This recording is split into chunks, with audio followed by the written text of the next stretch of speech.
catedrático y profesor, maestro en Ciencias Biomédicas, el doctor Víctor Mendoza. Adelante. Muchas gracias. ¿El micrófono está funcionando o le hago...?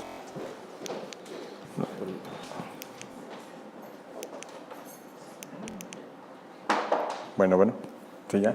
Ya está. Bien, muy bien. Pues entonces vamos a dar inicio a esta plática que se llama Bases Genéticas del Alzheimer. Vamos a tratar de, antes de iniciar, muchas gracias por su presencia. Agradezco mucho que estén presentes en este seminario. Es siempre reconfortable ver personas que estén, que se involucren y estén interesadas por saber por qué suceden las cosas. ¿Qué hay abajo o qué hay arriba, como quieran ustedes verlo, por debajo o por arriba, de lo que nosotros vemos en la sociedad y lo que está pasando con nuestros propios familiares y lo que está pasando con nuestros pacientes, ¿verdad? Entonces, se titula Bases Genéticas del Alzheimer. A manera breve de introducción, no pretendo leer toda la diapositiva, no me gusta leer todas las diapositivas. Quiero presentarles al doctor Alois Alzheimer, que es el que se sostiene como el primer médico, él es médico, que describe clínicamente hablando qué es el Alzheimer. ¿Cómo lo hace? Lo hace con una de sus pacientes. Es muy raro que exista la foto del paciente. Aquí tenemos la foto de August Deter. Muchas veces lo vamos a encontrar como August D.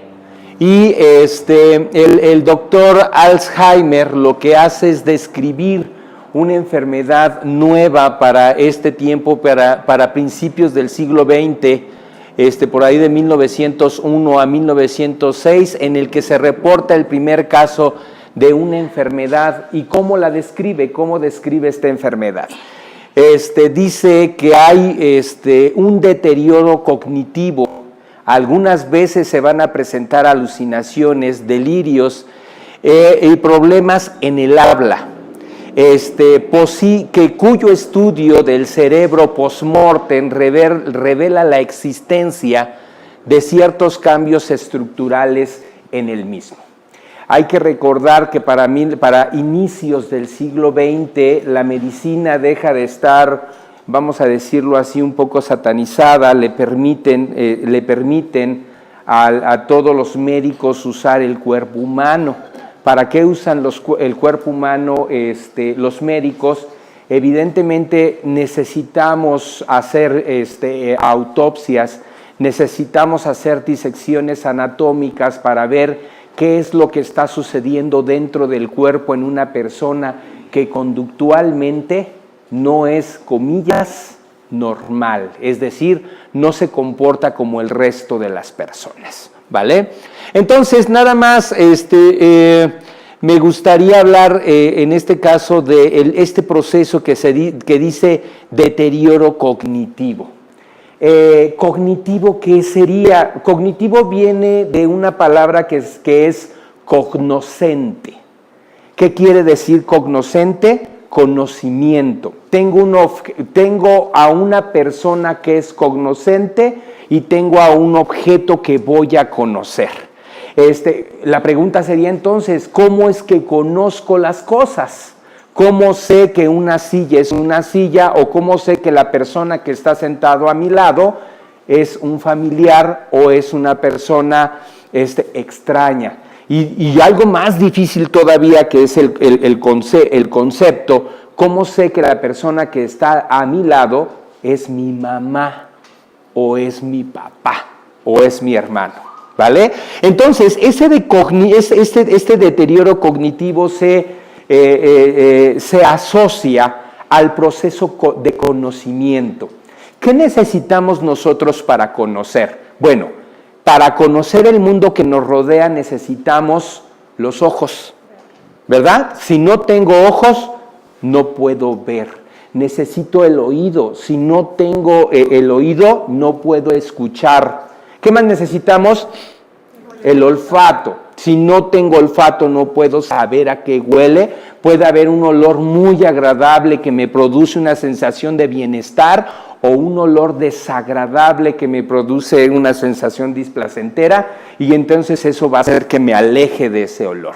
El gusto, saborear. Evidentemente necesitamos también saborear el mundo que nos rodea para conocerlo.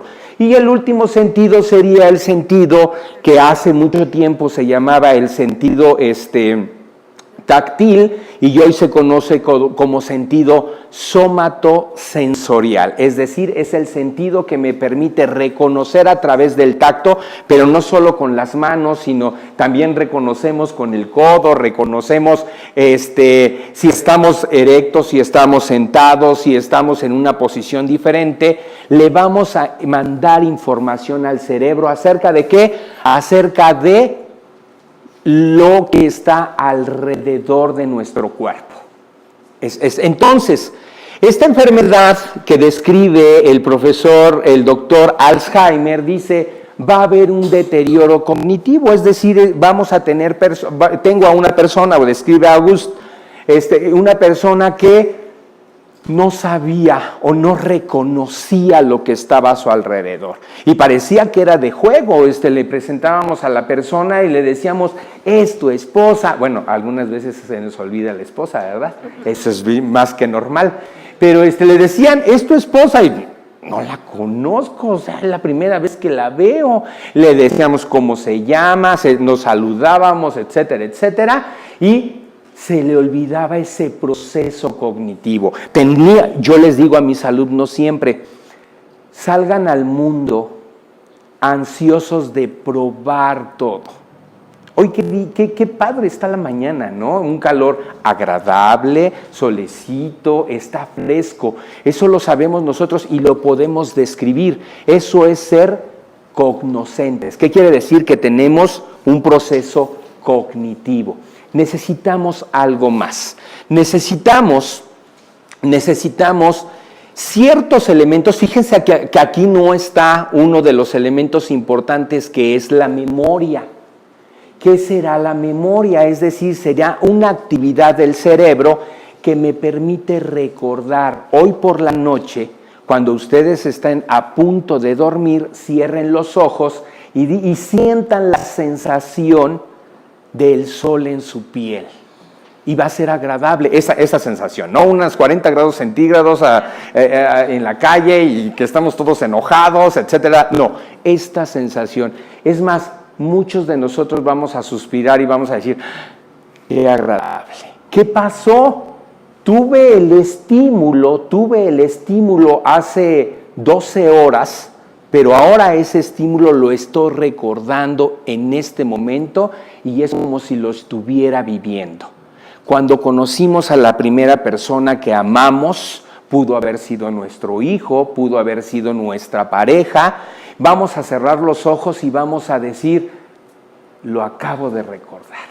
A eso le llamamos añoranzas o recuerdos. Entonces, esos elementos todavía no fueron descritos por Alzheimer a principios del siglo XX, pero lo dice bien claro en ese periodo cognitivo, en ese proceso cognitivo. Entonces, parece ser que una de las principales características del paciente con deterioro, con Alzheimer o deterioro cerebral, era el proceso cognitivo. ¿Pero por qué razón? Porque era bien evidente. Llegábamos, le saludábamos y de repente nos decía, ¿quién es usted? ¿Lo conozco? Incluso hasta se podía enojar con nosotros y podría generar algún tipo de violencia porque él piensa o cree que le queremos hacer daño al momento de acercarnos. Entonces, esta enfermedad dice que es una enfermedad en forma rara de demencia presenil, que aparecía cercano a los años 50 o 60. Ajá. Y que teníamos una característica de diagnóstico que era la edad. Hoy ya no utilizamos exclusivamente la edad para diagnosticar Alzheimer. No necesitamos utilizar una batería para determinar si es Alzheimer o la tan famosa demencia senil que aparecía por ahí de los años a partir de los 80 años, 85 años o 90 años incluso. Entonces, ¿qué quiere decir?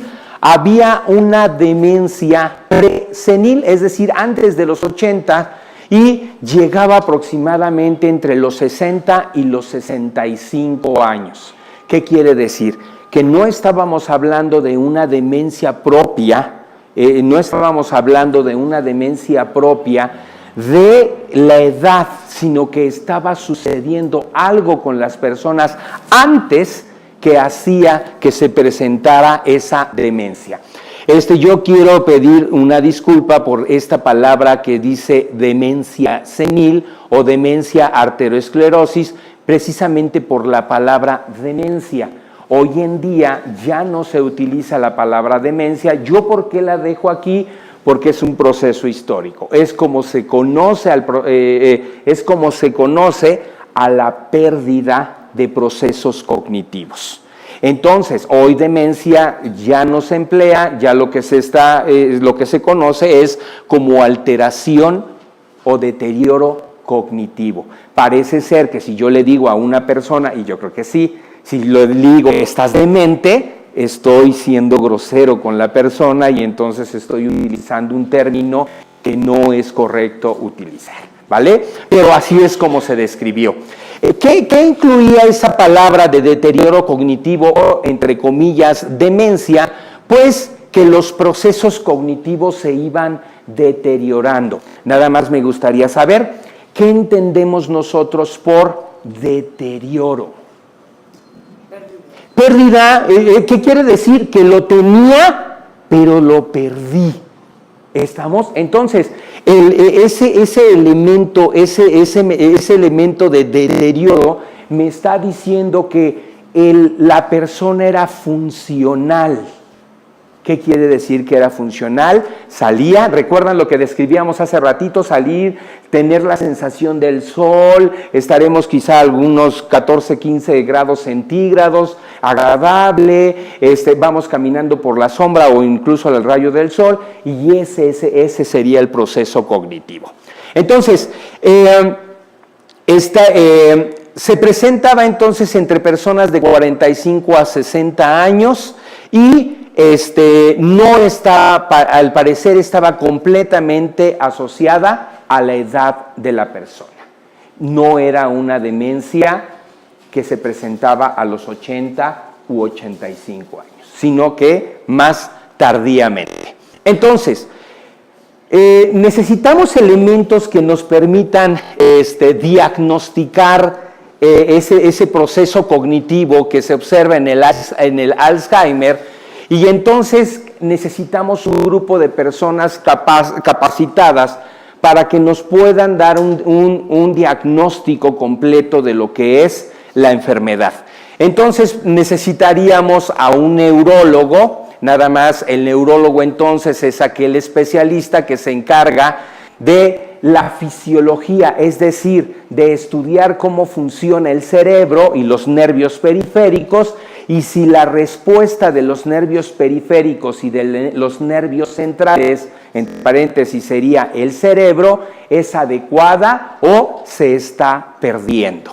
Ese sería entonces el neurólogo. Necesitamos también especialistas neurogeriatras, que son aquellos especialistas que se dedican a atender a los pacientes mayores de 60 años. Pero aquí tendríamos un problema, ¿no? El adulto mayor, clínicamente hablando, un paciente mayor de 60 años sería un adulto mayor, y entonces tendríamos un médico especialista en todas las características fisiopatológicas que sucede en estos pacientes.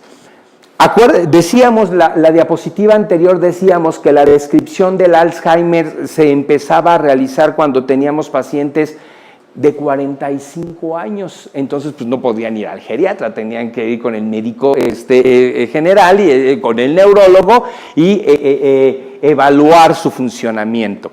Evidentemente tendría que revisarse la historia clínica, sus antecedentes farmacológicos, su sintomatología, y el médico debe de realizar varias pruebas. Debe de preguntarse, por ejemplo, si presenta cambios en la conducta o en la personalidad. Es decir, evidentemente una persona que abre los ojos y despierta desorientado y se pregunta ¿en dónde estoy?, evidentemente la conducta va a cambiar. Sale a la calle y empieza a ponerse nervioso. ¿Por qué? Porque no reconoce la calle, no se le hacen parecidas, no se le hacen conocidas las fachadas de las casas o el camino que usualmente usaba. Eso lo que va a hacer es modificar su conducta. Cambios en la personalidad. Aquí tendríamos que definir qué es personalidad. Personalidad, clínicamente hablando, sería la respuesta que cada uno de nosotros vamos a tener ante un estímulo o ante una reacción en nuestro medio ambiente. A veces vamos a ser muy hostiles, a veces vamos a responder de manera grotesca, a veces nos van a decir algo y nosotros vamos a responder muy fuerte. Entonces esa sería la personalidad. Vamos a encontrar varios cambios en la personalidad, de tal manera que al principio de la enfermedad la personalidad va a ser melancólica. Le vamos quizá a subir la voz y le decimos, te dije que esto, y va a empezar a llorar. Esa personalidad va a cambiar agresiva. Nosotros le gritamos y de repente nos dice, no, momento, dulcifícame tu voz, a mí no me andes gritando, a mí no me estés diciendo así las cosas. Entonces va a haber variaciones en la personalidad, pero no quiere decir que tengamos un efecto neuroquímico o neuropatológico en el cerebro, sino que es la respuesta, comillas, lógica que vamos a generar cuando algunos de nuestros sistemas que nos permiten conocer el mundo en el que nos rodea, de repente ya no lo podemos explicar. Entonces esa va a ser la respuesta. El grado de deterioro de la memoria. Entonces decíamos, ¿qué sería memoria? ¿A ustedes qué palabras recuerdan al momento de definir memoria? ¿Es buena la memoria o mala la memoria? ¿Qué sería memoria primero para empezar? Recordar. Entonces la memoria es un proceso fisiológico, neurológico, que me permite recordar las cosas. ¿Es bueno recordar? Sí, ¿por qué? Un ejemplo de que es bueno recordar, ¿cuál sería? Dejemos la escuela. Bueno, aquí ya no hay muchos alumnos, ¿no? Porque me podrían decir, pues si no recuerdo bien lo que me enseñaron a la hora de... ¿Qué pasó? Ok. Que si pueden levantar la mano quien quiera participar. Pues recordar el nacimiento de Recordar el nacimiento de un niño. ¿De qué niño? De nuestro hijo, ¿no? Imagínense lo doloroso que sería para nuestro hijo que olvidemos la fecha de su nacimiento. Algo más doloroso sería olvidar su nombre, olvidar las características fenotípicas, es decir, su cara, y de repente voltear a verlo y decir, ¿y tú quién eres? ¿Qué estás haciendo aquí? Es doloroso para la persona que recibe ese tipo de respuesta, ¿verdad? Entonces, la memoria es extremadamente importante para los procesos sociales, pero a veces es bueno olvidar. ¿Cuándo sería bueno olvidar? A ver, ¿cuándo qué, perdón? Cuando son situaciones dolorosas. Incluso hay un psicoterapeuta que me va a permitir superar el proceso de duelo, y entonces me va a decir, olvídelo. ¿Por qué? Porque recordar me va a hacer daño. Al inicio del siglo XX se pensaba que ese cambio, ese deterioro en la memoria se debía a que el paciente había sufrido mucho y que realmente su cerebro, como era muy sabio, lo que estaba haciendo es haciéndole olvidar las cosas que había vivido. Bueno, pero eso era teleológicamente, es decir, lo que creíamos que estaba pasando. Cambio, deterioro también en el razonamiento. El razonamiento es una forma superior que creemos ya ahorita en estos tiempos que no solo lo tiene el ser humano. Hay algunos primates que pueden razonar de manera muy básica, pero lo hacen, es decir, eso es para espantarnos, ¿no? Si evolucionan los primates, en un momento dado va a llegar uno, se va a sentar a nuestro lado, nos va a saludar y nos va a decir, buenos días, ¿no? Entonces, razonamiento es el sentido que le damos a las cosas. ¿Qué es lo que está pasando a nuestro alrededor? Y bien simple, si yo voy caminando por la calle, alguien me mira a los ojos, tenemos que ser visuales, y cortésmente, aunque yo no lo conozca, me dice muy buenos días, inmediatamente genero un proceso de razonamiento en el que digo, buenos días, hasta me sonrío, ¿no? Y me sigo, y digo, qué padre es que alguien me saludara a pesar de que no me conozca. Los procesos sociales también hacen que sea arisco, ¿verdad? Y principalmente le pasa a las mujeres, en las cuales un sujeto llega y le dice, buenos días, y la mujer le dice, ¿quién es? ¿Qué le pasa? ¿Por qué me saluda? ¿Por qué le voy a regresar el saludo? ¿Estamos? Entonces, ese proceso de razonamiento me va a decir si es correcto. ¿Qué es correcto? Realizar una actividad socialmente aceptada. Es decir, entrar al salón, sentarme sin hacer ruido, quizás saludar si me permito y no altero la situación que se está llevando a cabo en el auditorio, y entonces eso sería lo correcto. No voy a llegar, me voy a sentar en la silla, voy a subir los pies en una silla, voy a saludar a las personas. ¿Por qué? Porque socialmente no es aceptado. Entonces aquí tenemos dos, que sería la memoria, que es lo que biológicamente me va a permitir responder ante un estímulo que me está rodeando, y tenemos el otro que es el razonamiento, es decir, lo que socialmente y culturalmente debo hacer. Entonces el cerebro todo el tiempo va a estar debatiéndose entre lo que me nace hacer, porque biológicamente soy esa persona, y lo que debo hacer. Un ejemplo de estos dos elementos que suceden en el cerebro sería el adolescente. En el cerebro del adolescente está siempre latiendo, siempre se está moviendo la idea de querer hacer lo que se les da la gana. Pero también en el cerebro del adolescente está el detente, o sea, no lo puedes hacer, pero entonces el adolescente le gana el hacer lo que quiera hacer. De repente salimos de casa el viernes y llega la adolescente mujer de 14 años, 15 años y dice, tengo un nuevo piercing. Hizo lo que quiso, eso quería hacer, y la mamá dice bien enojada, tú nada más haces lo que se te dé la gana. ¿Estamos? No razonó, no observó todo el proceso que pudiera haber pasado. Entonces, esos serían los elementos. Vamos a ver también la manera en la que los problemas de razonamiento afectan la capacidad de desenvolverse en la vida diaria. Si yo pongo a hervir agua, si yo pongo a un equipo a trabajar, se me puede olvidar. No tengo la capacidad de memoria para poder recordar lo que hice, y es muy peligroso para la vida. Puedo generar un incendio.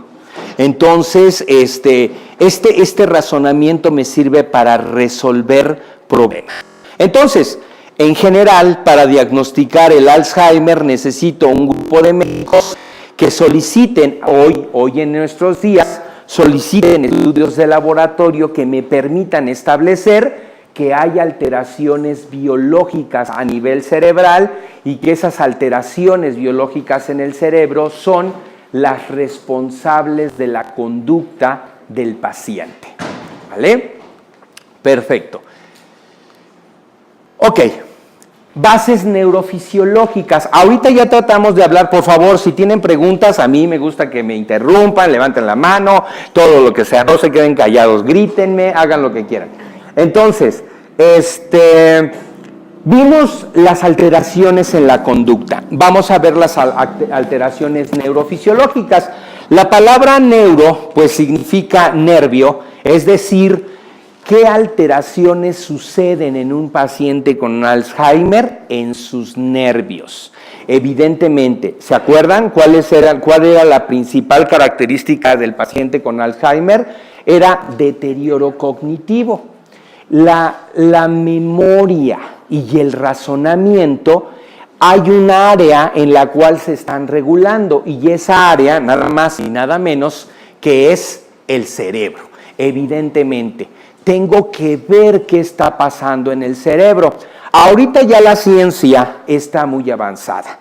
Para finales del siglo XIX, por ahí de los 1850, 1890, no teníamos tecnología tan avanzada y ¿qué era lo que esperábamos?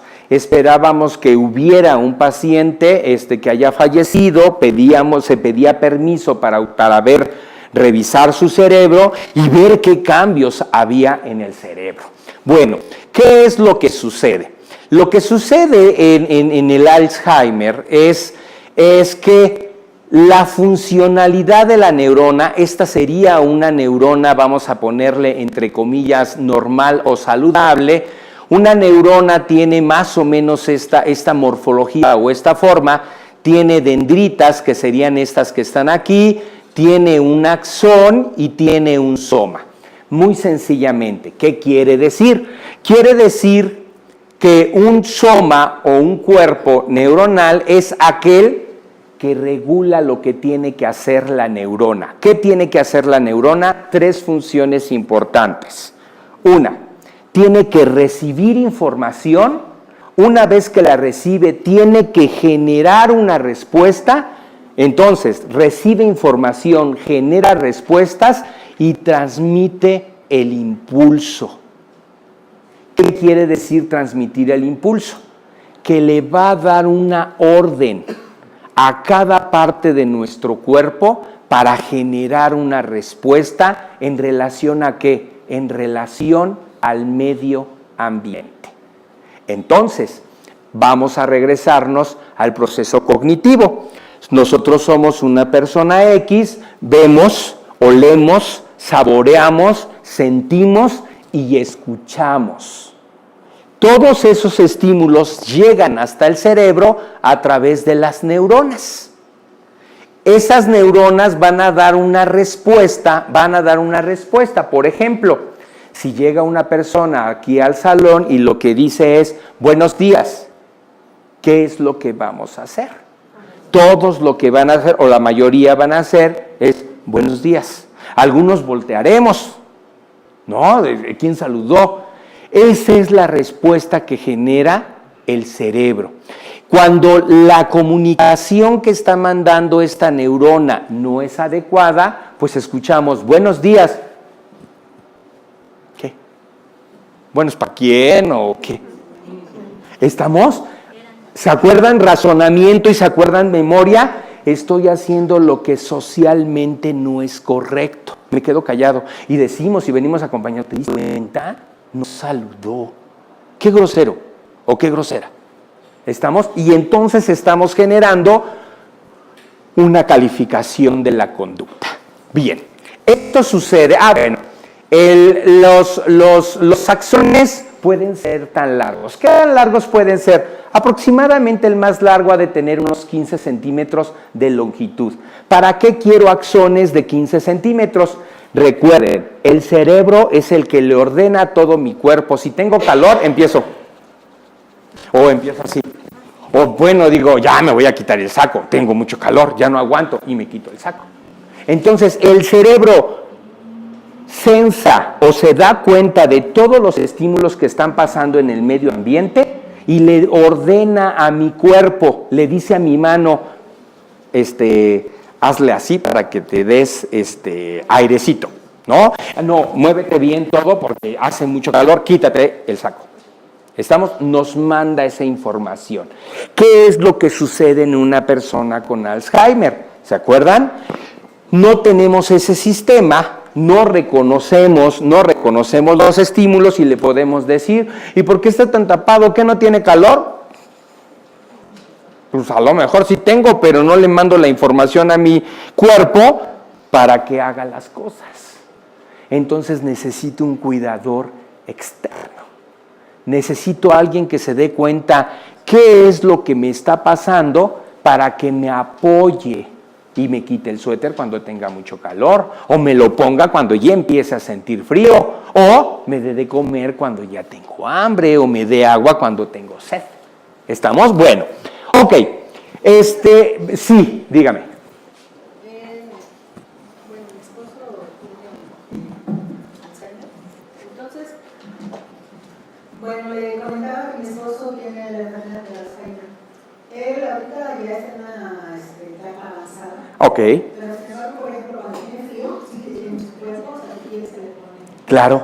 ¿Se da cuenta? Entonces, tenemos los receptores sensoriales que son los primarios, que entonces empiezan a generar una respuesta. Usted, como es su familiar, o quizá en cuidadores primarios que no sepan esto, le va a decir el médico, oiga, cuando tenga frío se le va a poner la piel chinita, y entonces no espere a que le pida el suéter, porque ni se lo va a pedir. Dígale, tienes frío y lo cubro. ¿Estamos? Lo primero que perdón por usar la palabra, lo primero que se va a aprender son los órganos sensoriales. Es el olor, el gusto, el oído, y el somatosensorial. Inmediatamente nos vamos a dar cuenta. Necesitamos que el cuidador primario conozca a mi paciente o a mi familiar, porque él se va a dar cuenta de las necesidades inmediatas que tiene mi paciente.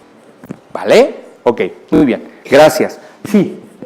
¿Pueden verificar que se pierde órgano? ¿Se pierden Funciones, se pierden funciones. Pero, entonces, si está notando, pierdo funciones, pero ¿por qué las pierdo?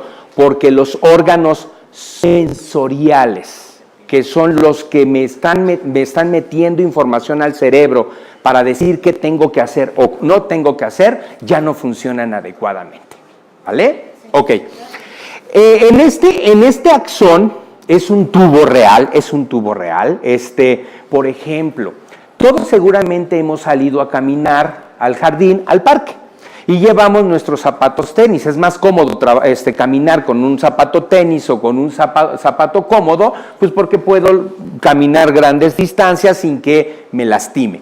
De repente sentimos una piedrita en el zapato y decimos, ¡ay, algo me está lastimando! Justo en ese momento, los órganos sensoriales, que sería el somatosensorial o el sentido antes del tacto, le está diciendo a mi cerebro, ¡ey, algo tenemos en el pie! ¿Por qué le dice eso? Porque tener algo en el pie me puede generar daño. ¿Estamos? ¿Qué es lo que hacemos? Depende, ¿eh? Si tengo flojera, muevo mi pie y sigo caminando. Ya se acaba, ¿no? Pero puedo decir, puede pasar algo, espérame tantito, descubro mi pie, saco la piedrita y veo que es una cosita de nada y decimos, esto me estaba generando. Los órganos sensoriales tienen dos funciones: llevar la información al cerebro para generar una respuesta, y la segunda función es amplificar. Es real, hasta hubiéramos creído que traíamos una piedrota de este tamaño porque mi pie me estaba lastimando y me mandó la información. El paciente con Alzheimer pierde esa capacidad. Mucho cuidado. Ahora, si tengo enfermedades concomitantes, ¿como cuál? Diabetes mellitus, hipertensión, ¿qué va a pasar? Diabetes mellitus e hipertensión va a dañar los nervios periféricos. ¿Alguien conoce la patología que se llama pie diabético? Sí. ¿Qué es? Díganme, platíquenme. Sí. Ya no tiene circulación, ya no hay sangre. Disminuye la circulación sanguínea, ok. No, digo, sí tiene un poquito de sangre, porque si no se me vuelve negro, todo feo ahí. Sí, ¿qué más? Se hincha, se inflama. Ok. Hay otra característica. Puede ser, pero ¿por qué podemos llegar hasta ese punto? ¿Por qué podemos llegar al punto de tengo un pie completamente morado, negro, y yo ni siquiera me había dado cuenta de lo que estamos platicando? ¿Qué sucedió? Ya no siente, y es real. Al hospital han llegado pacientes que tienen casi el dedo gordo del pie derecho deshecho negro, y de ahí le quitamos el zapato y ahí venían las llaves de su auto. Y dice, con razón no las encontraba. Y nunca ningún nervio le mandó la información hasta el cerebro y le dijo, me duele.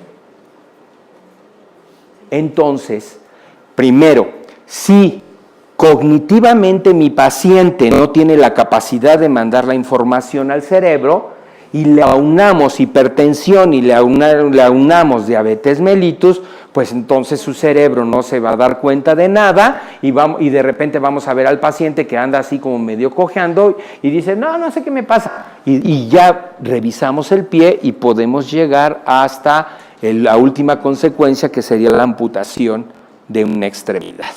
Entonces debemos de revisar bien el pie. Perdón. Sí. Mi esposa se lastimó esta parte de la pierna. Ajá. Y nunca nos dimos cuenta.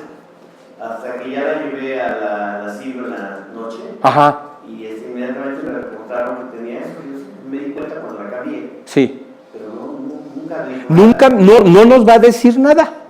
Eso es proceso cognitivo.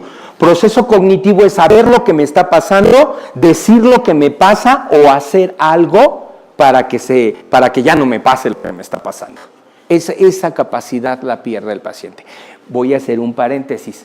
Existen personas, no sé qué es sano, después ese sería otro tema de otra plática. Existen personas que no han sido diagnosticadas con una enfermedad ninguna y son muy machas. No dicen nada.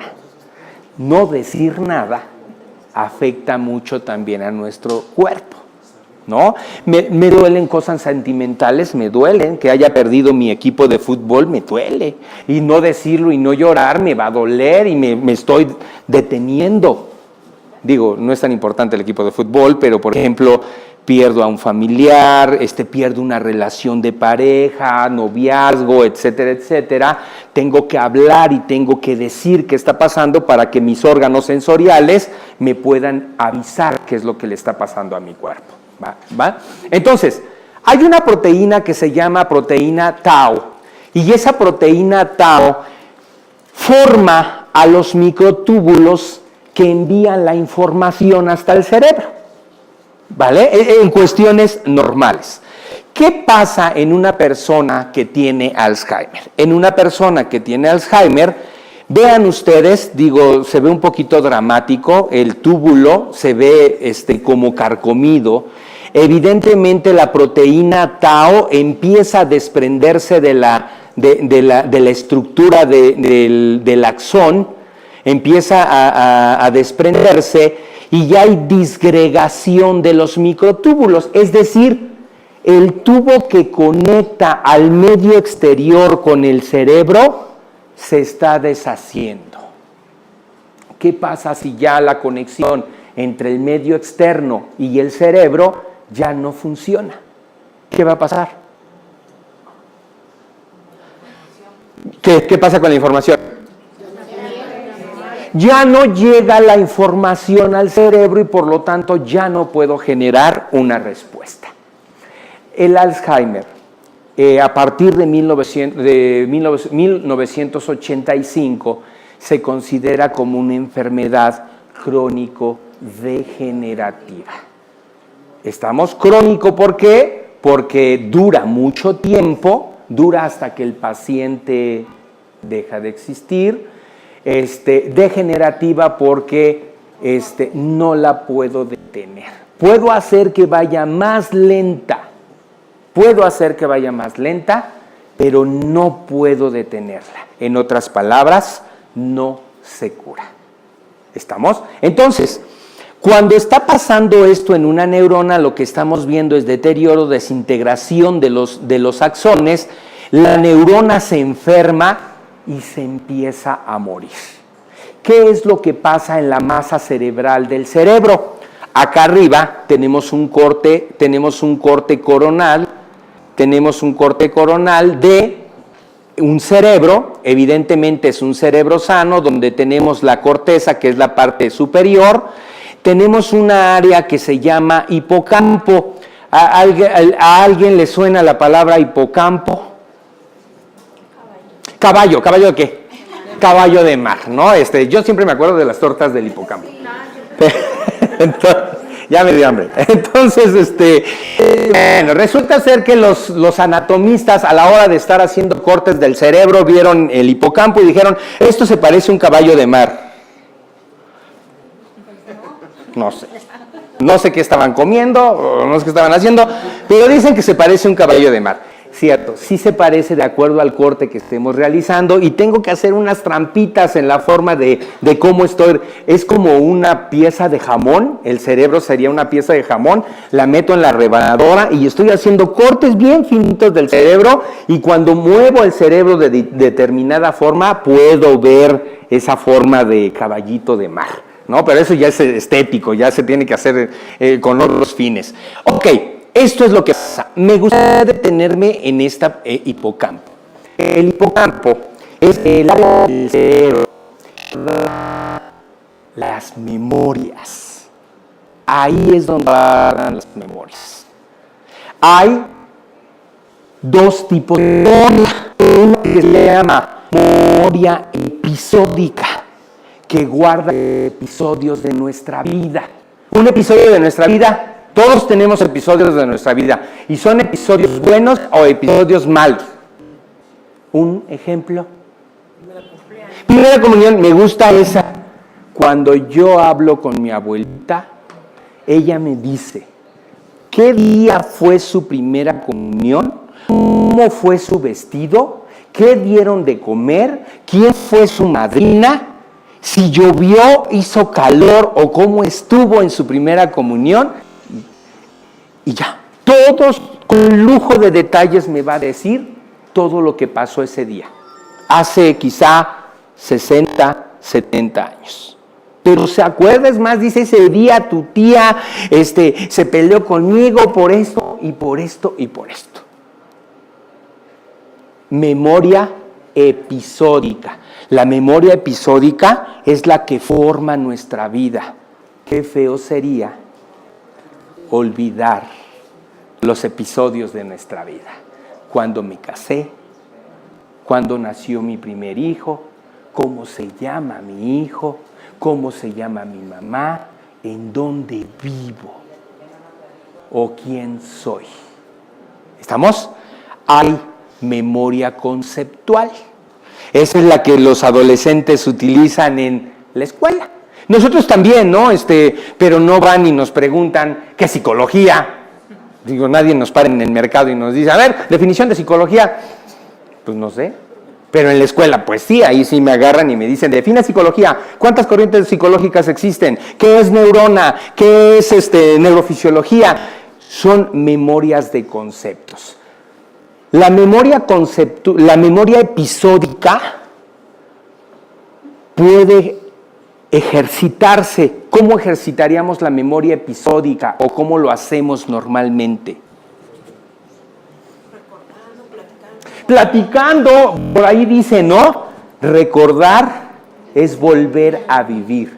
Cuando me siento con personas mayores, me van a platicar la misma historia todos los días y 20 veces diario.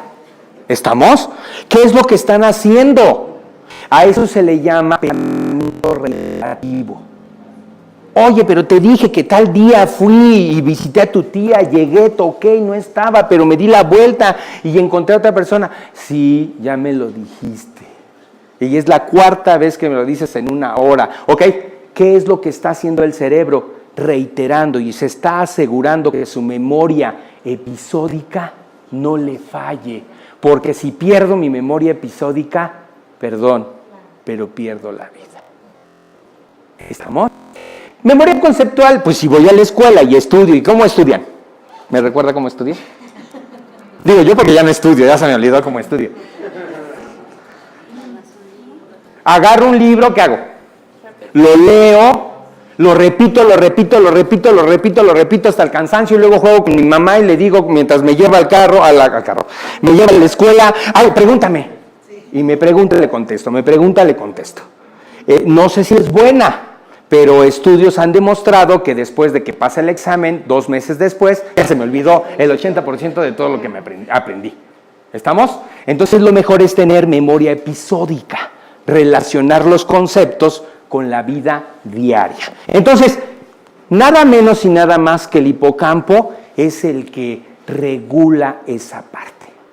Entonces, cuando tengo una enfermedad de Alzheimer moderada, ¿qué es lo que está pasando con la corteza cerebral? Va a disminuirse en tamaño. Esta parte se llama ventrículos. Los ventrículos empiezan a ser más grandes. ¿Qué es un ventrículo? Perdón por la expresión, pero para hacerlo más sencillo, es un hoyo en el cerebro. Es el famoso, son los famosos hoyos del cerebro de los que hablaba Hipócrates y Aristóteles, de la teoría cerebral de los humores, de la bilis negra, de la bilis amarilla, de la bilis roja. Ahí decía Aristóteles que teníamos agujeros en la cabeza, no conocían el cerebro, teníamos agujeros en la cabeza y ahí guardábamos bilis negra. ¿Y cuando la sacábamos? La podíamos sacar por la boca y la podíamos sacar con las manos, con nuestro cuerpo. Una bilis negra, ¿qué les suena? A coraje, a enojo. Las personas enojonas, según allá, en aquellos ayeres, decían, tienen mucha bilis negra. ¿No? La bilis verde era melancólica, todo el tiempo está llorando. Afortunadamente ya existe la cerveza, bueno, antes existía el vino, y ya para no llorar, pues tomaban cerveza. Bueno, me han contado. Ok, vean ustedes, el tamaño, este se llama tercer ventrículo, este se llama ventrículo lateral y ventrículo lateral. Vean cómo se va aumentando el tamaño de los ventrículos. ¿Y cómo va disminuyendo el tamaño de la corteza? Es real.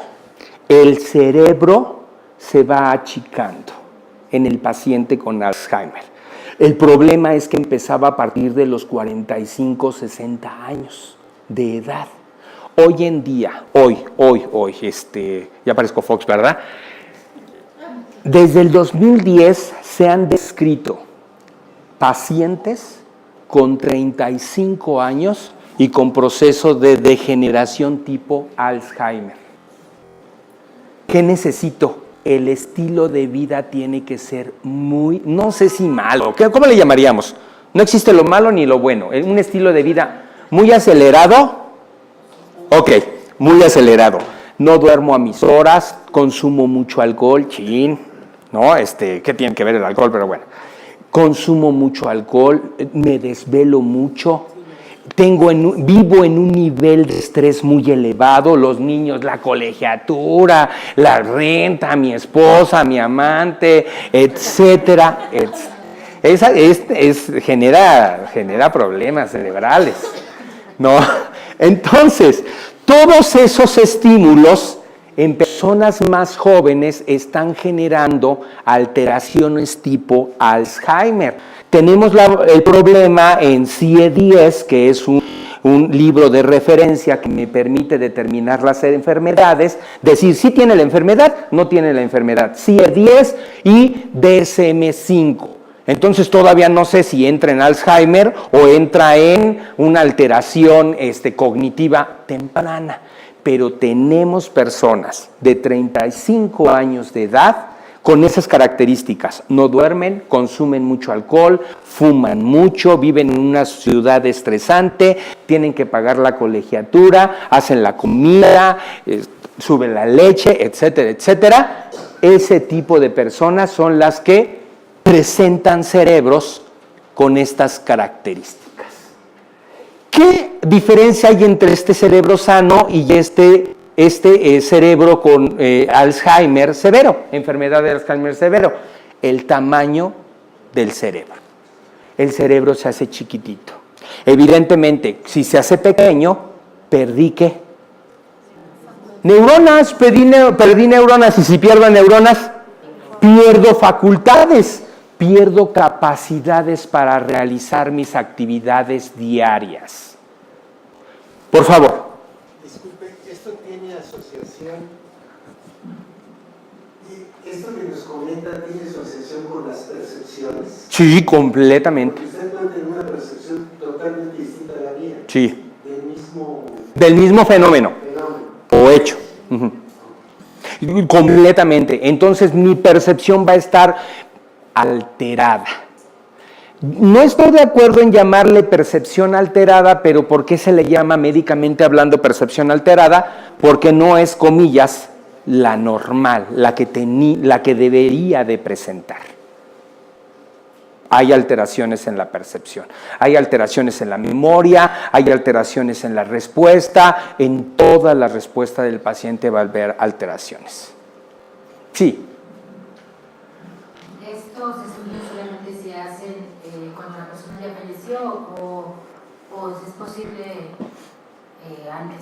Estos estudios ya a partir de finales del siglo XIX, por ahí vamos a decir, 1985, 1990, empezamos a tener técnicas que nos permitían colorear el cerebro y también algo así como una radiografía que se llama PET scan, que sería una tomografía por emisión de positrones en la cual colocamos al paciente dentro de una cámara y empezamos a mandar positrones para ir tomando fotografías y ir viendo cómo se va alterando la anatomía del cerebro, pero de ahí a la funcionalidad se hace un vínculo teórico.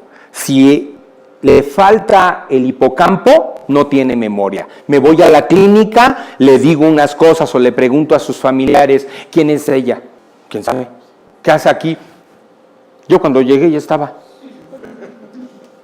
Entonces, ¿qué hacemos? Como un rompecabezas. Vamos juntando una pieza que sería la conductual, una pieza que sería la clínica, la junto con una pieza que sería el PET, la tomografía por emisión de positrones, y estamos ya juntando todo el diagnóstico.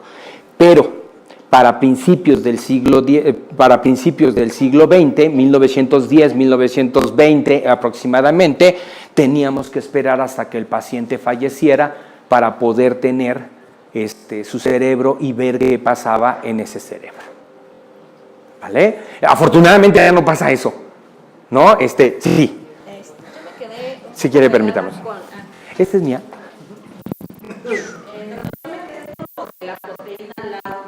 Tau. ¿Qué hace entonces esa proteína sentirse regenerar? ¿Qué es lo que ocurre? En la historia que estamos contando, la proteína tau está dando forma al axón. Nada más hay que recordar para qué sirve el axón. El axón sirve para reconocer lo que está pasando en el medio exterior y dar una respuesta.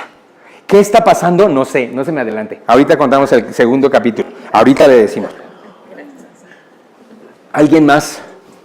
¿Preguntas? Hablen ahora o callen para siempre. Bueno, pero no es exactamente el tema, pero bueno, por ejemplo la insulina, Sí. también es una... La La insulina es una proteína.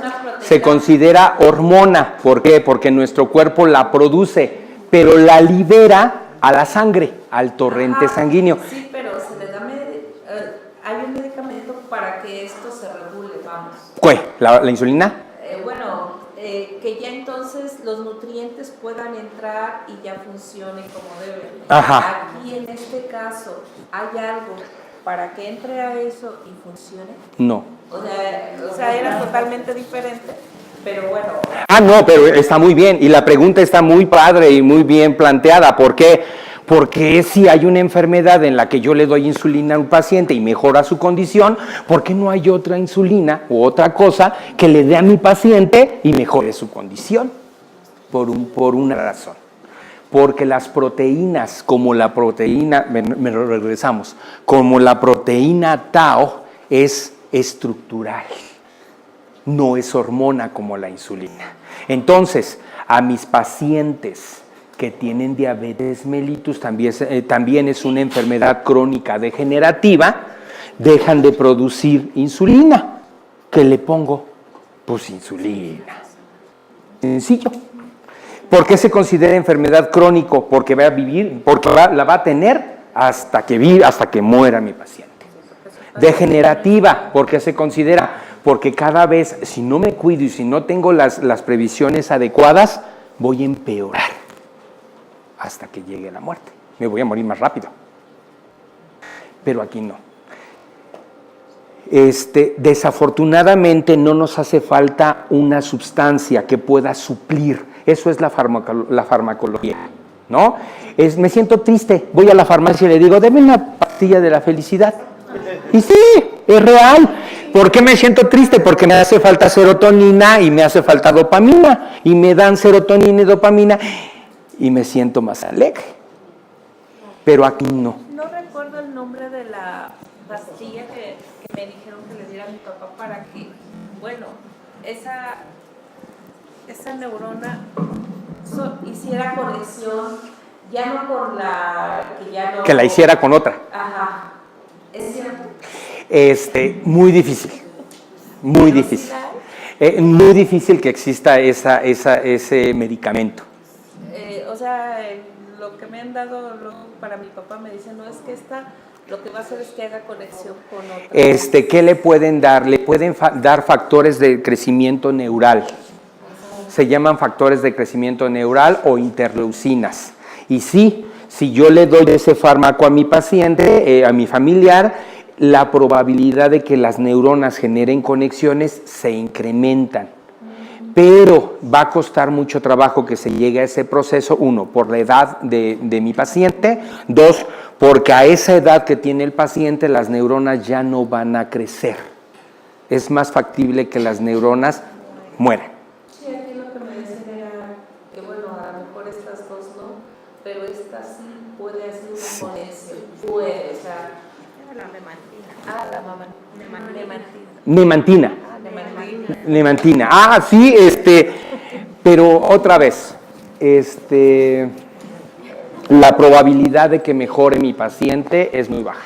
Muy, muy baja. Entonces, perdón por hacer esta pregunta, ¿cuánto le cuesta?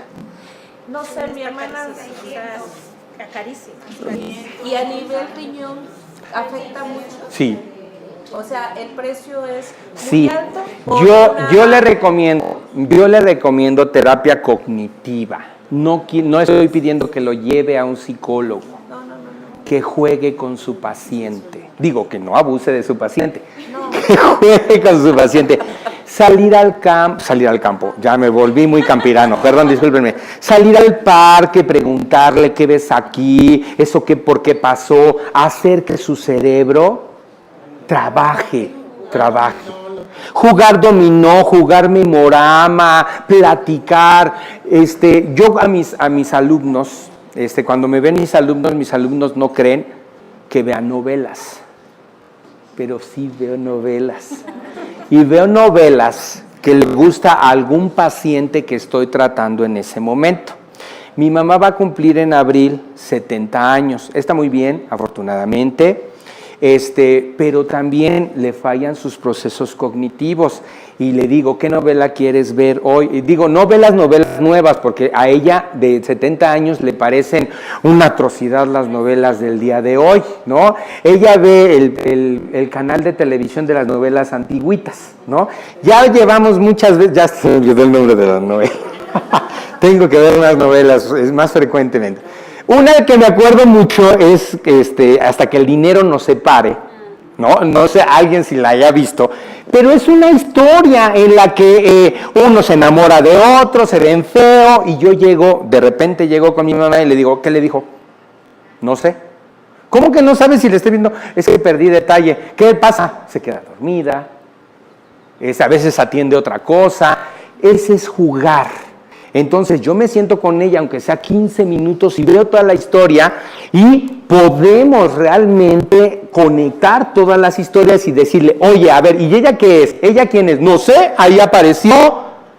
¿Qué es lo que vamos a hacer? Vamos a reconectar hilos o vamos a reconectar historias. Esa es terapia cognitiva.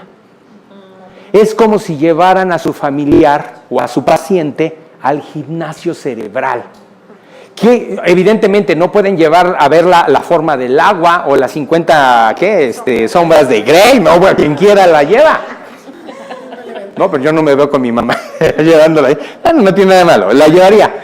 Pero, ¿cómo le voy a decir? A ver, ¿qué hicieron en esta escena? No, pues mejor veo la novela y ahí le voy haciendo un ejercicio, la llevo al gimnasio y empiezo a desarrollar ese proceso. Yo le pediría 1000 veces evitar gastarse ese dinero, salir al jardín, salir al parque, comprarse un helado, si puede consumir helado, y platicar. Y ensayar la plática y ensayar la práctica, comprar una pelotita, jugar, aventarla, eso sería mejor. Y con eso genero conexiones neuronales. Sí. Ahorita un momentito. Bueno, yo quiero aportar algo para Gracias. lo que ella está haciendo. Sí. No sé qué grado de demencia tenga su paciente, pero nosotros que ya tenemos más de 5 años, inclusive 7 años con nuestros pacientes, claramente nos dicen que el medicamento no la va a curar. Le den que le den los medicamentos, porque si son caros algunos, no la va a curar. Lo que aquí es recomendable es mucha terapia, como dice el doctor, y son muchas cosas diariamente. Y aún así te puedo asegurar que va a haber deterioro. Sí. Entonces, lo más recomendable es, bueno, a ver, ya está la enfermedad, la vamos a aceptar, la vamos a ayudar en su proceso, porque eso no se va a curar. Claro. ¿Qué quisiéramos que contar? Ay, nos dan esta pastilla y ya. Pragmáticos, es más, mi paciente diabético llega con el médico y dice, deme insulina, y se la damos, y en la noche se va a comer pozole. Pero no. Pero no. No, es constancia también. Permítame tantito. Buenas tardes, es la primera vez que acudo Buenas tardes. a la cita. Qué gusto. No tengo el gusto de haber estado anteriormente. Está resultando muy atractivo lo que comenta. Nosotros estamos iniciando nuestro proceso con mi cuñado, desafortunadamente. A mí me gustaría, todos estamos aquí, creo que estamos por amor, por cariño, por ayudar a nuestros familiares. Me gustaría que nos enriqueciéramos con pláticas. Claro. Entre todos nosotros, sobre todo, estamos iniciando con esto. Estoy escuchando que alguien tiene familiares con 7 años ya con esa situación. Yo sé que esto no se cura, como algún cáncer, por ejemplo, no todos. Entonces, eso a mí me agradaría que intercambiáramos experiencias y quienes estamos empezando pudiéramos aprender cómo manejar a la familia. Exacto. Sería Sería muy bien. Nada más un paréntesis. Creo que sigue la señora. Qué bueno, me da mucho gusto que haya tanta afluencia. Ahora lo que hay que hacer es redes. Su comentario es muy adecuado, es muy certero, y vamos a ayudarnos de las personas que ya tienen 7, 5 años, 3 años para decirme, esto va a pasar, lo arreglé de esta manera, a mí no me pasó eso, no sé ni cómo hacerle, pero platicar entre ustedes. A eso se llama, según un teórico que se llama River Pichon, francés, argentino, pero cree que es francés, creyó que era francés, se llama terapia de grupo. Se vale decir, ya estoy cansado. ¿Qué hago? Hagamos redes terapéuticas. No sé, suena muy descabellado en México por todo el proceso cultural que tenemos en México, pero ¿por qué no hacer una guardería cuando alguien tiene ganas de irse a sentar al parque, meter los pies en una cubeta y acostarse? Y que le den 1 hora de descanso al cuidador primario. Sería genial. Entonces, muy bien, necesitamos el apoyo de redes sociales. ¿Vale? Iba ya la señora, por favor. Gracias. Bueno, 2 cosas. Buenas tardes a todos. La primera es que este tipo de trabajo que menciona el señor, bueno, antes que nada, bienvenido al grupo, pero sí lo hemos estado haciendo en pláticas anteriores con el psicólogo. Hemos estado dando información de diferentes personas, de diferentes actitudes de los pacientes, etcétera. Entonces yo creo que ya que se integre un poco más al grupo, pues va a tener la oportunidad de que muy bien. vamos así con esas redes y con esos comentarios de todos. Y la segunda es una pregunta para usted. En el caso de un paciente que ya tiene mucho tiempo tomando ese tipo de medicamento, ¿se le puede retirar? ¿Qué peligro hay? Normalmente los fármacos que son neurotróficos, es decir, que actúan a nivel cerebral, los tenemos que retirar de manera gradual. Entonces, no sé, si estoy dando 5 mililitros diariamente, irlo cortando, podría ser 4, después 3.5, después 3, 2.5, hasta completamente abandonar el tratamiento. No, ¿por qué? Sí. Yo mi pregunta, hoy creo, o sea, es mi primera vez que vengo aquí. Yo sin tener ninguna red, ningún conocimiento, creo firmemente en que puedo hacer a mi papá activo, ¿sí? Lo siento aquí lo siento, y mi pregunta es, ¿sí se puede hacer a una persona activa? Yo sé que no se va a componer, y que día a día puede tener a lo mejor un infarto cerebral o algo pasa. Algo que pase. Y va a cambiar toda la problemática. Pero, por ejemplo, hoy mi papá se quita su ropa y dice, hija, ayúdame. Y le digo, no, así como te la quitas, puedes hacerlo. Hace el ejercicio porque está ahí media hora y se pudiera decir que es, a lo mejor quien me ve dice, pobre, ¿por qué haces? Qué mala onda. Pero yo siento que es hacerlo activo y decir, está haciendo el ejercicio que no quiere hacer porque no quiere hacer la gimnasia, porque no le gusta pintar, pero sí le gusta pintar la pared, entonces le compro pintura y que pinte la pared. Y yo quiero hacerlo una persona activa, pero autónoma. Hasta donde... Hasta lo que... Exactamente. Sí se puede, o sea, eso es mi pregunta ahorita ya. Sí se puede, depende el trayecto que lleve en su enfermedad, el tiempo que lleve, y cuidar mucho la frustración, evitar que se me frustre. Entonces puedo ir gradualmente incrementando el grado de actividades, pero teniendo en cuenta que como es una enfermedad degenerativa va a tener un máximo y de ahí no vamos a pasar. Por ejemplo, y que incluso va a ir perdiendo todos los motricidad. días al bañar es una frustración para él. Claro. ¿Cómo puedo llevarlo ahí? Diferentes tareas. Tendríamos que ver cómo lleva el proceso de baño, quién lo baña. Evidentemente, 1000 disculpas. A eso se le llama barrera terapéutica. Un hombre que fue productivo, que fue el padre de la familia, que fue el sostenimiento de un hogar, ¿cómo puede su cerebro no ve, no entiende, no capta que su hija lo esté bañando? ¿Qué tengo que hacer? ¿Tiene hijos? Hombres. Pero no viven aquí. No, entonces, eso desde ahí, y le molesta, porque sería claro, perdón, póngase en la posición de que la bañe su hijo. Pero, por ejemplo, contraté un cuidador, hombre, y es peor. Sí, está en el proceso de rechazo, no lo quiere, no lo va a aceptar. O sea, yo siento que se Es siente extraño, invadido en completamente, en su completamente. intimidad, en su Completo. sudor, ¿no? Sí. Pero ¿cómo lo llevo? O sea, ya está sucediendo. Sí, tendría que platicar con él, tendría que decirle, una frase que funciona mucho es: papá, tú me viste, yo fui tu hija, me conoces.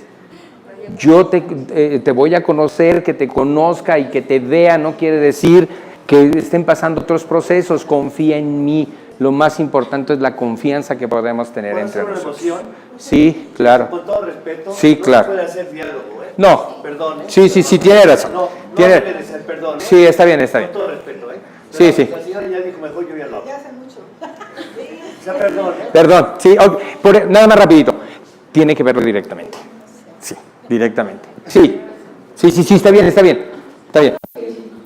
Bueno, mire, nada más, ahorita que decía el medicamento, mi esposo lo estamos llevando al Instituto Nacional de Neurología, y ahí el único medicamento que le dieron es precisamente Atinol, es el nombre comercial, Ajá. las noches para que según esté más tranquilo. Pero me dijo que todo lo que le dé no le va a servir, pero yo de todos modos le estoy dando vitaminas, minerales, antioxidantes, y la verdad está bien dentro de lo que cabe. Sí.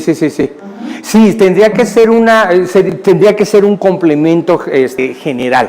Ahorita vamos a hablar cómo el antioxidante puede mejorar. Todo mejorará, pero nada cura. Bueno, también platicando con una doctora me decía ella, vamos a partir de la idea de que el cerebro del hombre más pequeño, ¿no? De Albert Einstein, se lo usó al 5%. Entonces, ¿qué pasa con el otro 95%? No se puede echar a funcionar. Se puede echar a funcionar. ¿Sabe cómo se llama este proceso? Plasticidad neuronal. Una terapia cognitiva conductual es la que me permite. Recuerda eso de que una neurona se pierde y otras neuronas pueden tener la función.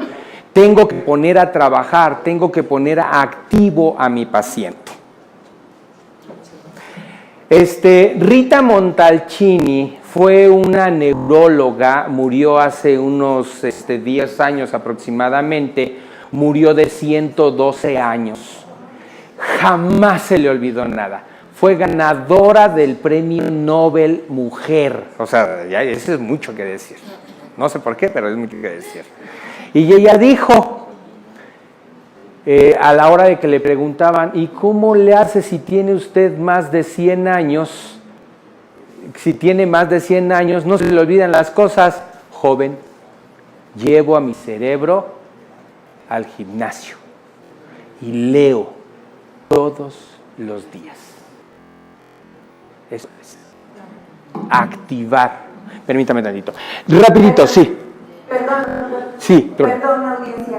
Yo creo que la plática del doctor, la verdad, para los que ya tenemos tiempo de dormir, es muy interesante, nos está aportando mucha información. ¿Por qué no dejamos que termine la plática y al final damos una sesión de preguntas y respuestas, doctor? Porque gracias. Nos van a correr a la 1:30 y luego nos prestan más tiempo en la sala. Si están de acuerdo. Sí. Claro. Gracias. No. Está bien, gracias. Ok, entonces, fotografías de un cerebro que pertenecen a un paciente de la misma edad, pero sin Alzheimer. Vean, toda la estructura anatómica del cerebro está conservada. Estos son los ventrículos pequeñitos y el hipocampo que tendría que estar por aquí, ahí se encuentra. ¿Qué pasa con un cerebro, con el cerebro ya con un paciente con Alzheimer? está más chiquito, tiene más, sus circunvoluciones están más grandes y tenemos unos flancos en el cerebro. ¿Qué quiere decir eso? Que estamos perdiendo masa neuronal o estamos perdiendo neuronas y por lo tanto funcionalidad. No me puedo mover, no puedo hablar, no puedo pensar, no puedo recordar, etcétera, etcétera. Aquí tendríamos igual un cerebro de un paciente con Alzheimer, la misma edad también tiene que ser el paciente, el cerebro de un paciente considerado normal. Perdón, me voy a saltar todo esto, me voy a saltar todas estas cositas. ¿Qué es lo que quiero hacer? Ahora, explicaciones de por qué se genera el Alzheimer. Por ahí del siglo XVIII, principios del siglo XIX, se pensaba que todas las enfermedades eran un castigo divino. Es decir, hicimos algo y por eso estamos sufriendo en este momento. Actualmente es real. Cuando nosotros hablamos directamente con nuestro paciente nos va a decir algo hice mal. Algo yo hice. Por eso me están pasando estas cosas. ¿Estamos? ¿Cuál es el objetivo de la ciencia? La ciencia lo que tiene que hacer es describir qué es lo que está pasando.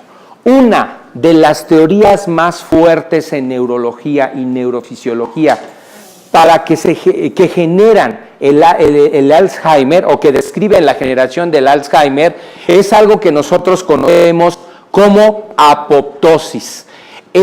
La apoptosis hace 18 años fue descrita y ganó un premio Nobel un investigador de Estados Unidos en la que dijo lo siguiente: hay genes que están programados para que nuestras células se mueran.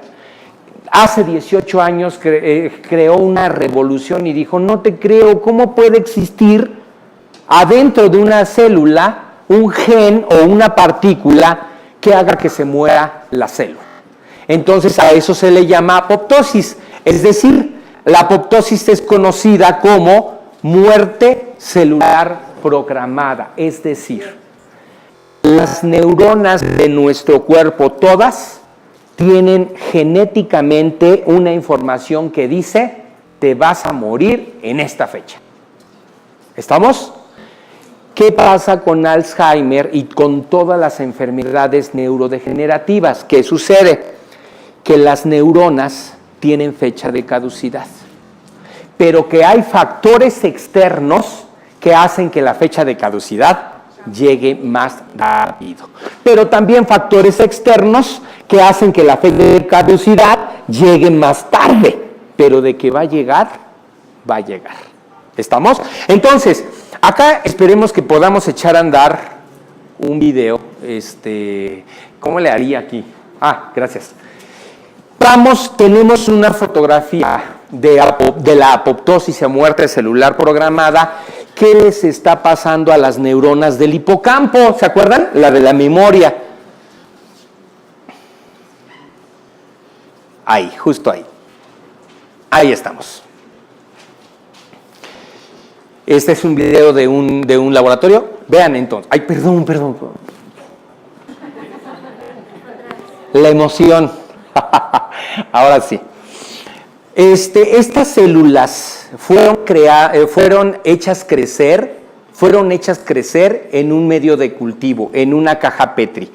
Ahorita empiezan ahorita, esto es la apoptosis. Esas células estaban programadas para morirse.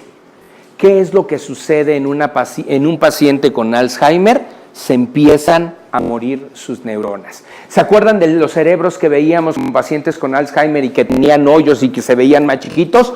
Se perdieron las neuronas de esa manera. ¿Estamos? Entonces, la apoptosis está regulada por dos sistemas. Un sistema interno que es genético, es decir, tenemos una partícula en el cerebro que me dice, te vas a morir. La neurona se va a morir. ¿Qué factores externos son los importantes? Evidentemente, la herencia. Si tengo un familiar que sufrió este tipo de enfermedad u otro tipo de enfermedad crónico degenerativa, nada más que cambia el órgano. ¿Estamos? Sí. Entonces la apoptosis está dentro de la genética de cada... Exactamente. El choque cultural es cómo voy a tener genéticamente hablando una partícula que me diga cuándo me voy a morir. Si eso es... no puede ser. Por eso la enfermedad de Alzheimer es hereditaria.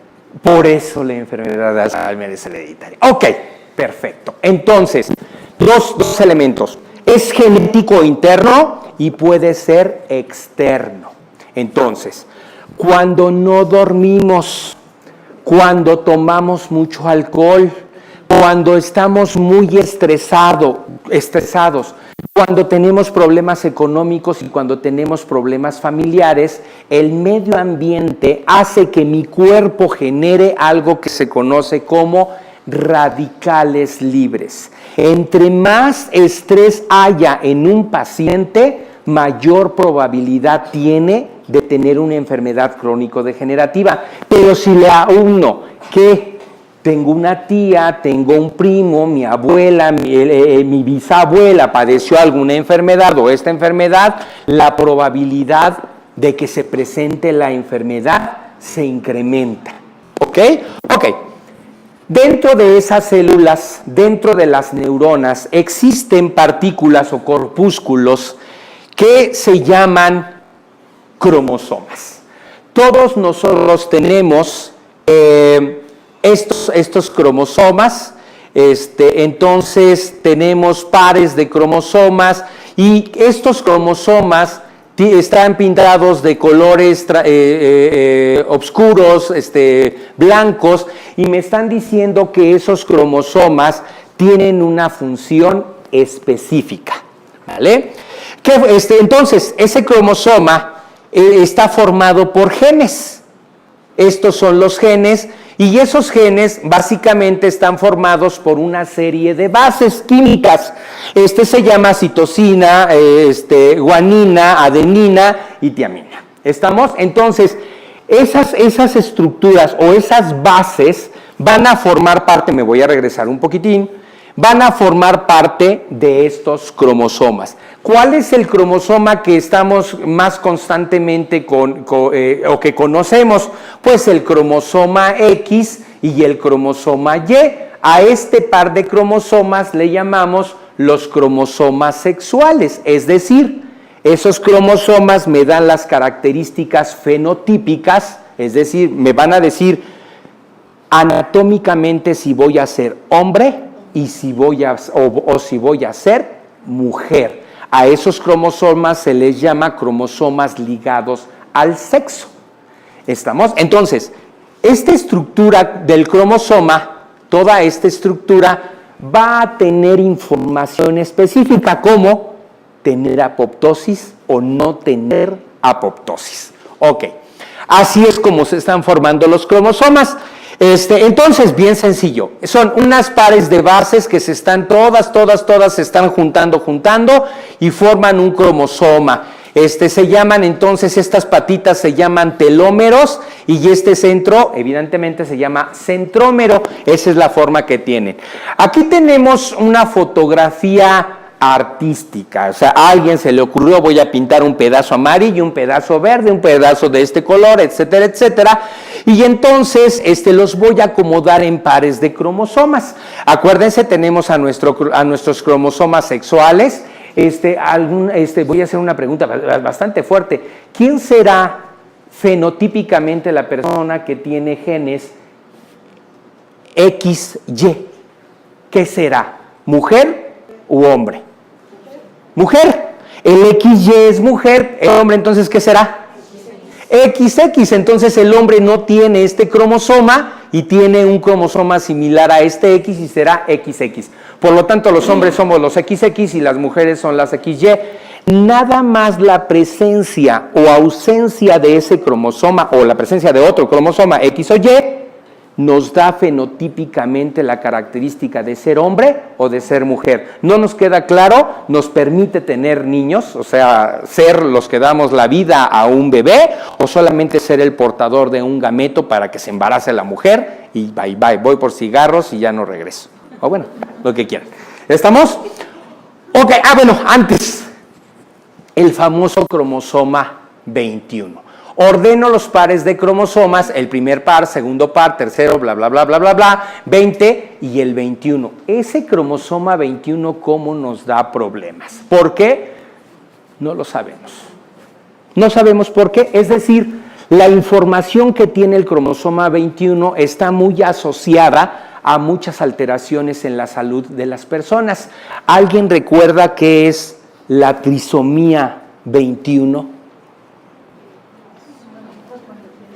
Trisomía, 3 somas. Entonces, en lugar de tener 2 somitas o 2 cuerpecitos, ¿qué creen que este paciente tiene? 1, 2, 3. Tiene una trisomía 21 y es un síndrome. Síndrome de Down. Tener un cromosoma de más, nada más uno, cuál sea, quién sabe. Supongamos que es este, el de más, el que está de más. Tener un cromosoma de más genera las características conductuales y fenotípicas de un paciente con síndrome de Down.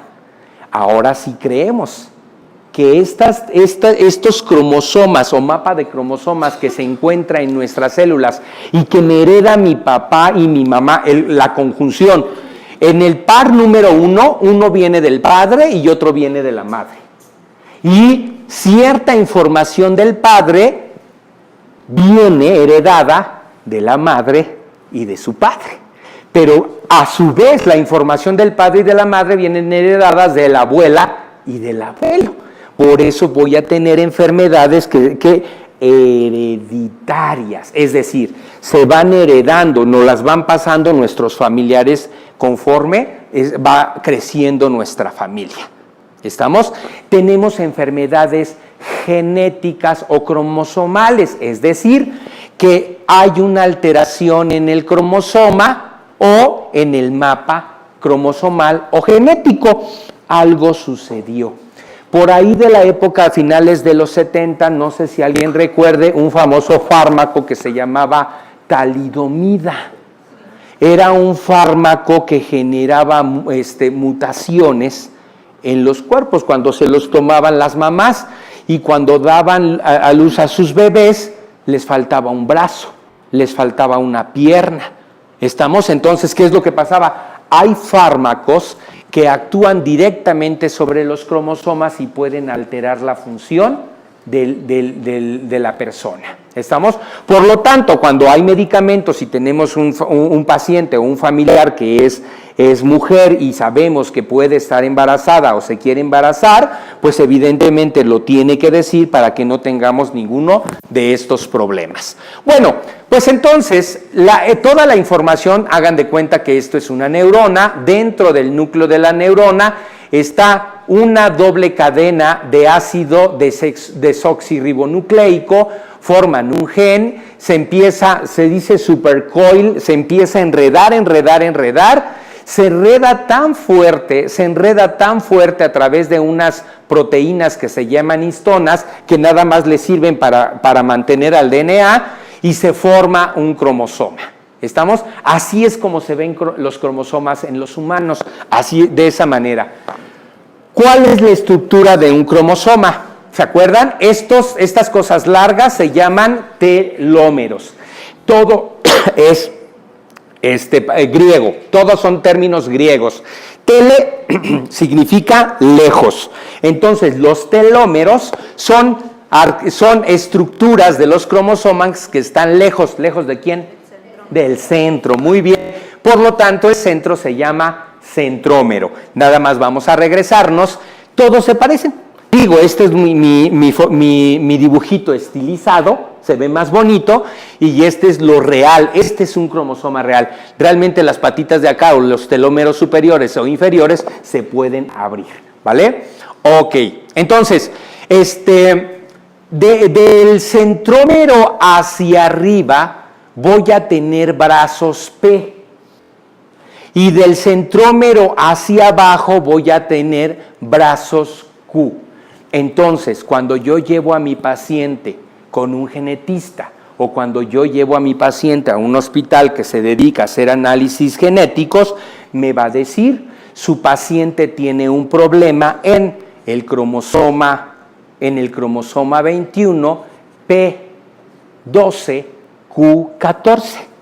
Entonces decimos, ¿qué me habrá querido decir? Lo único que me está diciendo es en qué número de cromosoma tiene el problema y en qué patita, perdón, en qué telómero, si la patita de arriba, el bracito de arriba es el que tiene el problema o la patita de abajo es la que tiene el problema. ¿De qué me sirve? Pues nada más identifico qué proteína es la que está haciendo falta.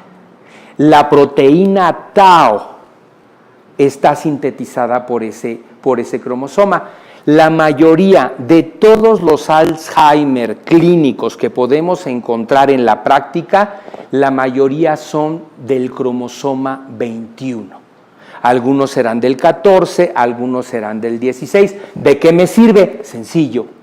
Les doy la proteína que les falta y pues vamos a rogar que les sirva la proteína. ¿Qué les puede servir? Les doy aminoácidos, les doy alimentos de proteínas, les doy betacarotenos, les doy protectores que no oxiden la piel, etcétera, etcétera. Entonces, no sé si existe el aceite de ricino todavía. Bueno, pero ya hay elementos menos feos, ¿no? Entonces les doy, evito con el aceite de ricino, ¿qué hago? Pues lo que hago es evitar la oxidación. ¿La oxidación de quién? ¿Estos se me están oxidando? No, se me está oxidando la neurona. Y al oxidarse la neurona, ¿qué le pasa? Sufre apoptosis y al sufrir apoptosis se muere y al morirse pierdo la funcionalidad. ¿Ok? Bien, entonces, aquí vienen todas las bandas, se conocen, las bandas oscuras se conocen como bandas G, las bandas blancas se conocen como bandas R. ¿Estamos? Entonces, bandas oscuras G, bandas blancas R. Este está tremendo. Esta diapositiva está tremenda. Realmente necesitaría como una hora explicar. Está bella, bella la fotografía. Esta fotografía pertenece al proyecto del genoma humano. Para aproximadamente el año 2000, que fue cuando se dio un reporte del genoma humano. ¿En qué consistía el proyecto del genoma humano? Consistía en secuenciar desde el gen número 1 hasta el gen número X y Y cada uno de los cromosomas. ¿Qué cromosoma se conoce completito? El cromosoma 22. Su tamaño es de 33.4 millones de pares de bases. Dicen, no sé cómo lo hicieron, sí sé cómo lo hicieron, físicamente hablando. Si yo desenredo los cromosomas, puedo llevar el hilo del cromosoma desde aquí hasta la luna 100 veces. Todo eso cabe en los cromosomas, en tamaño. Ahora imagínense la cantidad de información, bien sencillo. Los cromosomas que tienen nuestras células tienen toda la información para hacerme como me ven. El tipo de piel, el tipo de cabello, el tipo de voz, si soy hombre o si soy mujer, todas las características que tengo vienen en esos cromosomas. ¿Qué pasa? Entonces ya se tiene toda la secuencia de los cromosomas, ya sabemos, por ejemplo, que ese proyecto de genoma del ser humano es tratar de describir qué información es la que tiene cada gen, para qué, hacia dónde vamos. Si ya sé qué gen es el que está dañado y me está generando Alzheimer, acuérdense, muchos genes producen diferentes cuadros clínicos de Alzheimer. ¿Estamos? Pues, ¿qué hago? Voy a la farmacia, genero el gen, se lo pego a las células y hago que todas las células produzcan a ese gen y produzcan a la proteína. ¿Con eso qué voy a lograr? Voy a lograr que mi paciente ahora sí ya no solo mantener su enfermedad, sino que tenga la proteína que le faltaba. ¿Qué proteína le faltaba? La tau y la beta-amiloide. Es otra proteína que falta en estos pacientes. ¿Estamos? Pero vamos, entonces, aquí nada más la puse para tener una serie de ejemplos. Todo esto pertenece al gen 21, ¿se acuerdan? Q. 21.1, 21.2, 21.3. Me está diciendo la localización exacta de los genes. Este es el cromosoma, ¿verdad? Y las rayitas blancas y las rayitas negritas o azules me están diciendo dónde se encuentra la información genética. Sí. Una pregunta, ¿por qué comenzaron por la determinación del número 22 si el 21 es el que está generando este tipo de alteración? Por el tamaño y por la cantidad de bases. Entonces nos fuimos por el más sencillo. Por el más sencillo.